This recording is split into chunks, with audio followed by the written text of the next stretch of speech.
사람은 실패를 통해 성숙합니다. 하지만 실패가 성숙을 보장하진 않죠.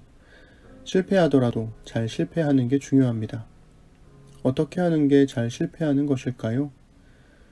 변명거리를 찾기보다 자신의 부족함을 발견하는 게 중요합니다. 그리고 나의 실패로 인해 피해를 입게 되는 사람들을 끝까지 챙기는 것도 중요하죠. 무엇보다 중요한 건 나의 실패조차도 하나님의 뜻 안에 있다고 믿는 것입니다.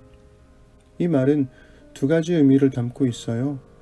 하나는 나를 향한 하나님의 사랑에는 나의 실패도 포함되어 있다는 거죠. 다른 하나는 나의 실패를 허락하신 주의 뜻에 순종하는 것이 지혜라는 겁니다. 하나님이 나에게 어떻게 이러실 수가 있어가 아니라 나의 실패 속에서도 하나님은 여전히 나의 삶을 붙드실 거야 라고 말하는 것이죠.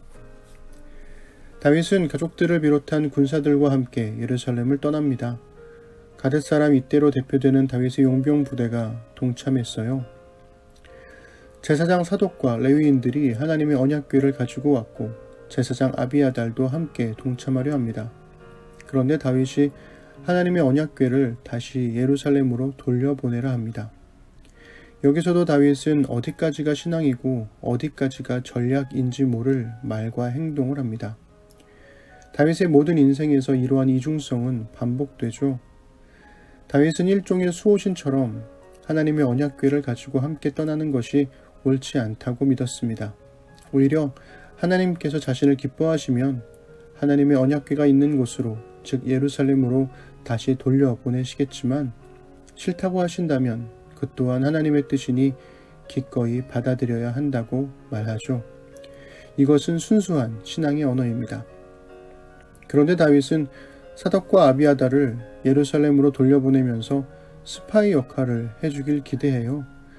즉 다윗은 광야의 나루터에서 기다릴 테니 사독과 아비아달이 성 안에서 압살롬 측의 정황을 파악하고 사독의 아들 아히마아스와 아비아달의 아들 요나단을 통해 정보를 전달해 달라는 거죠. 이것은 전략적인 행동입니다. 오늘은 사무엘하 15장 24절에서 37절을 읽어드리겠습니다.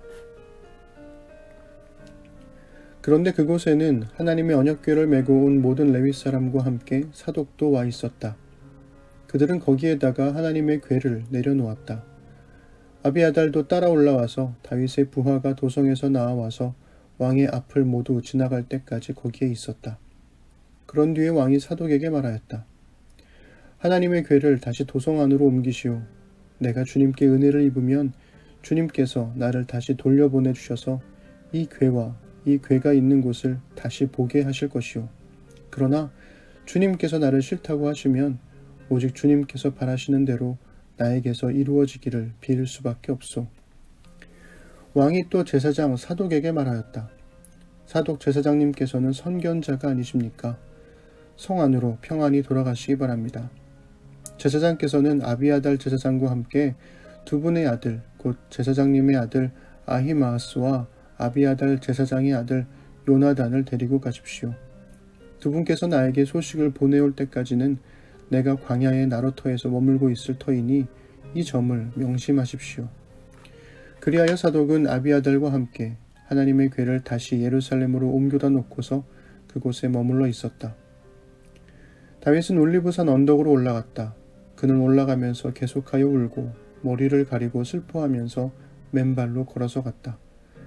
다윗과 함께 있는 백성들도 모두 머리를 가리고 울면서 언덕으로 올라갔다. 그때에 누가 다윗에게 압살롬과 함께 반역한 사람들 가운데는 아히도벨도 끼어 있다는 말을 전하자 다윗이 기도하였다.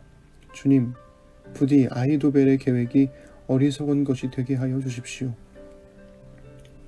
다윗이 사람들이 하나님을 경배하는 산 꼭대기에 다다르니 아렉 사람 후세가 슬픔을 못 이겨서 겉옷을 찢고 머리에 흙을 뒤집어 쓴 채로 나오면서 다윗을 맞았다.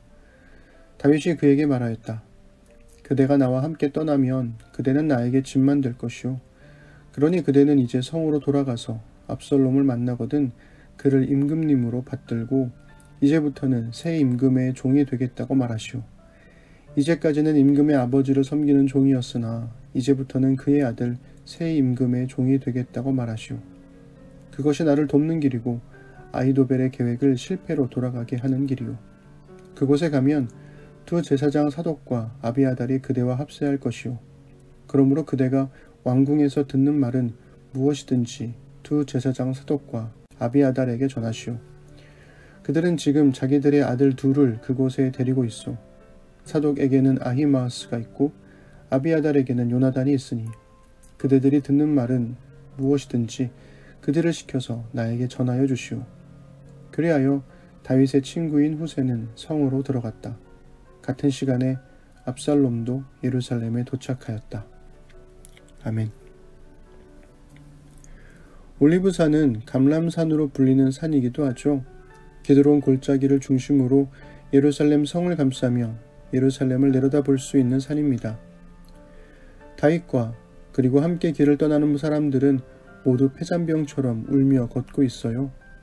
그때 다윗에게 그의 책사였던 아히도벨이 압살롬의 편에 섰다는 첩보가 들어옵니다. 아히도벨은 굉장히 훌륭한 전략가였던 것으로 보여요. 이후에 나오게 될 16장 23절에 보면 아히도벨의 모략이 마치 하나님의 것과 같아서 다윗이 그의 모략을 귀하게 여겼다는 말씀이 나오죠. 그런 아히도벨이 압살롬의 편에 섰으니 다윗으로서는 훨씬 불리한 상황이 된 겁니다. 그런데 다윗이 아히도벨의 계획이 어리석은 것이 되게 해달라고 하나님께 기도해요. 다윗은 예루살렘 성 밖으로 나오면서부터 점차 광야 시절에 가졌던 신앙의 야성을 회복하는 것 같습니다. 올리브산의 꼭대기에 다다르자 이번엔 아렉사람 후세가 다윗을 만나 다윗과 함께 하겠다고 하죠. 그런데 이번에도 다윗은 후세를 성 안으로 돌려보내며 겉으로는 압살롬을 섬기는 것처럼 하고 제사장 사독과 아비아달과 함께 성 내부의 스파이가 되어줄 것을 요청합니다.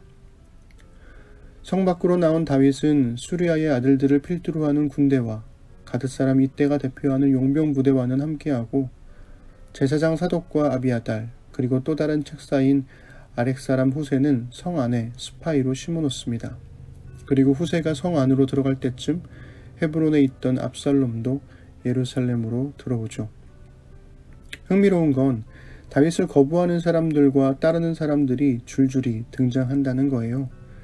손녀 밧세바의 가정을 파괴한 것에 분노한 아히도벨이나 여동생의 고통을 외면한 왕에 대해 분노한 압살롬은 다윗의 반대편에 서지만 오래전 다윗에게 목숨을 의탁했던 아비아달이나 하나님의 뜻에 따르려는 다윗을 도왔던 사독, 수많은 전장에서 함께 서로의 등을 지켜주며 싸웠던 수르야의 아들들과 용병들, 그리고 왕의 책사로 오랜 친구로 함께한 후세 같은 이들은 기꺼이 다윗의 편에 섭니다. 다윗이 살아온 인생의 명과 암이 지금 그의 주변 사람들을 통해 그대로 드러나고 있는 거죠. 모든 인생에는 명암이 있고 공과가 있습니다. 그로 인해 덕을 보기도 하고 해를 입기도 하죠. 그리스도인은 그 모든 길을 주의 뜻 안에서 겸허히 받아들이며 걷습니다.